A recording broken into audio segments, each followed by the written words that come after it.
August 6th, 1945. A runway on a flat volcanic island in the middle of the Pacific.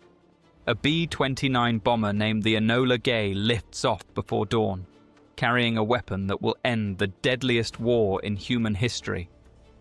That runway, that airfield, that entire island exists in American hands for one reason.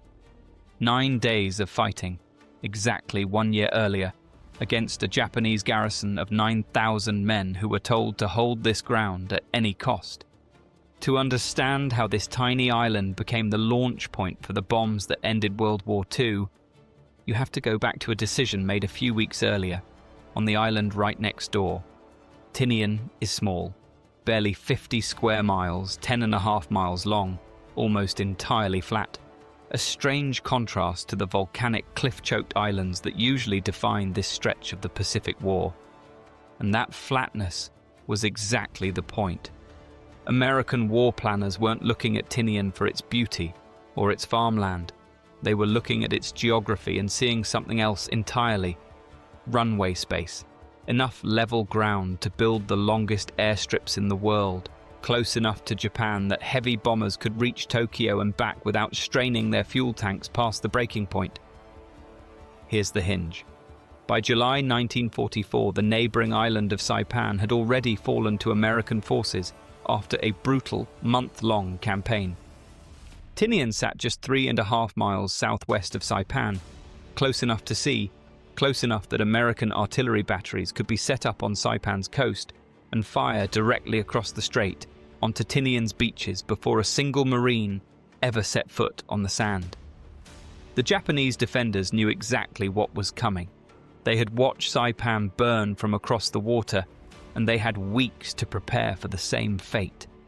9,162 Japanese troops held the island, a mix of battle-hardened Army infantry from the 50th Infantry Regiment, Naval Guard forces, and support units, commanded by Colonel Kiyoshi Ogata.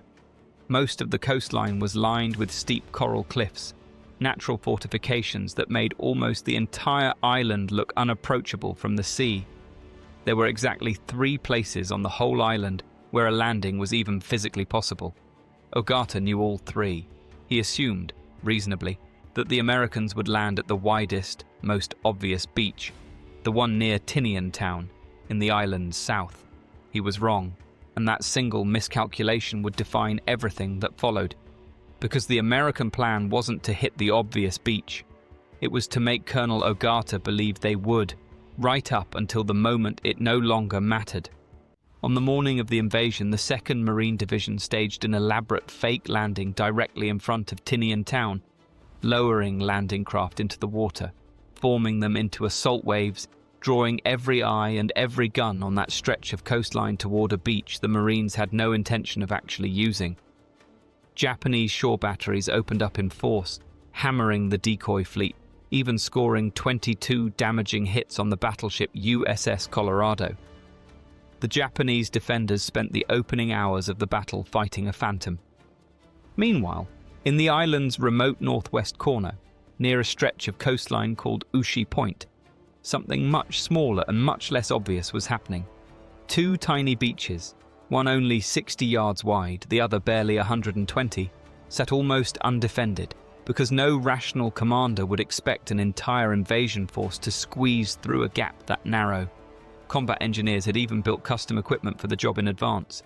Modified amphibious vehicles fitted with steel ramps, nicknamed doodlebugs, specifically designed to let landing craft scale the 8-foot coral ledges blocking the smaller of the 2 beaches.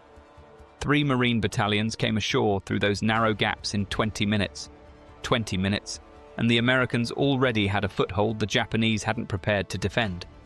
One of the war's own naval historians would later call this operation the most perfectly executed amphibious landing of the entire Pacific War.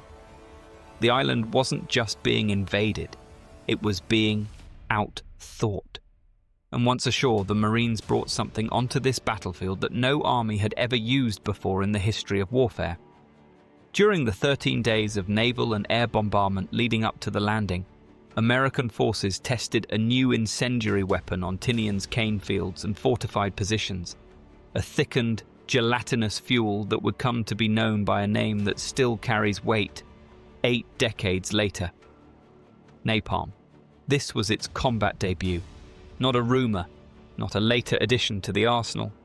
Tinian was where napalm entered actual warfare for the first time in human history, used to burn Japanese defenders out of the dense sugarcane fields that covered much of the island's interior, fields tall enough and thick enough to hide entire units of dug-in soldiers from aerial observation.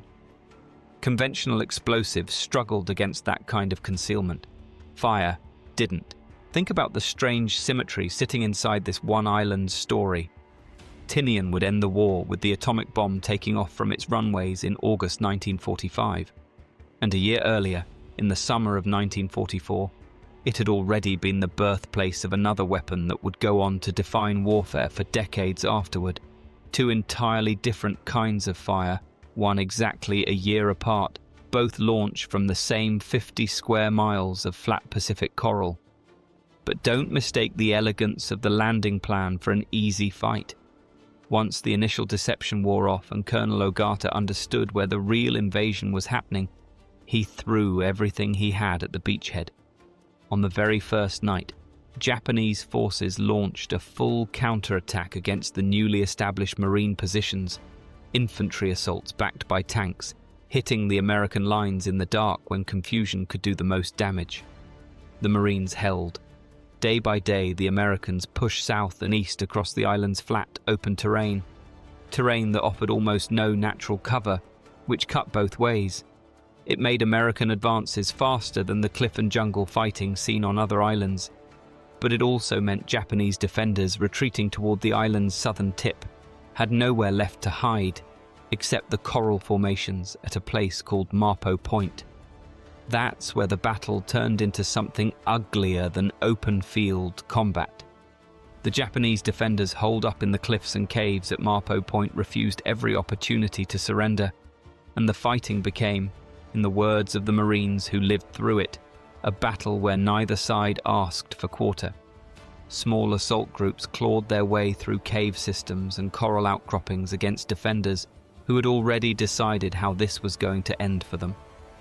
Colonel Ogata himself was killed leading one final, desperate banzai charge against Marine lines, a last, all-or-nothing assault by a commander who understood the island was already lost and chose to die attacking rather than surrender it. And here's the part of this story that the runway and the napalm and the tactical brilliance tend to overshadow, because it's the hardest part to sit with.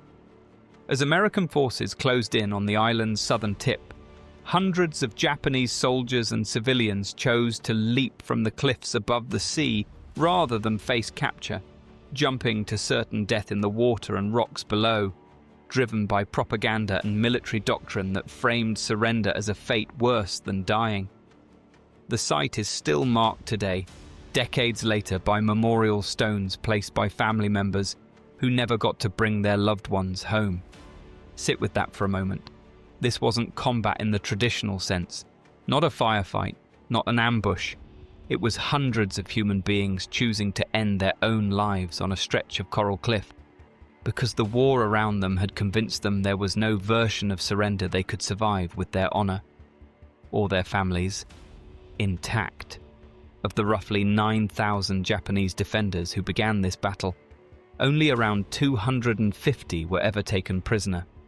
The overwhelming majority died, in combat, in banzai charges, or at their own hands on those cliffs. When the fighting ended on August 1st, 1944, the numbers told a story of a battle that, however brutal, had gone about as well as an American commander could realistically hope for. Marine losses stood at 290 killed and 1,515 wounded, devastating for the families of those men, but remarkably restrained compared to the meat grinder casualty counts that would define island battles still to come at places like Peleliu, Iwo Jima, and Okinawa. Japanese losses ran in the opposite direction almost entirely. More than 5,000 confirmed dead, with the true total likely higher once the cliffside deaths and unrecovered remains are accounted for.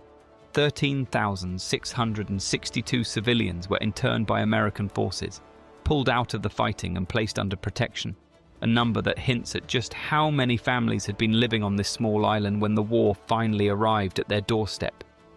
9 days, 9,000 defenders.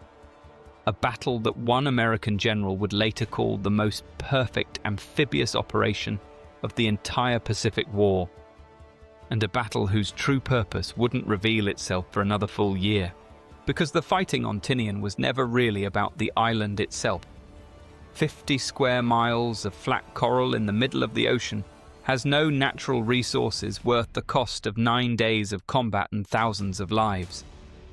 What Tinian had was distance, close enough to mainland Japan for heavy bombers to make the round trip, and flat enough to build runways longer than almost anything else on Earth at the time. Within months of the island's capture, construction crews were pouring some of the longest airstrips ever built, transforming the ground where Marines had fought cave to cave into North Field, a base built specifically to launch the B-29 Superfortress bombers that would carry the war directly to Japan's home islands.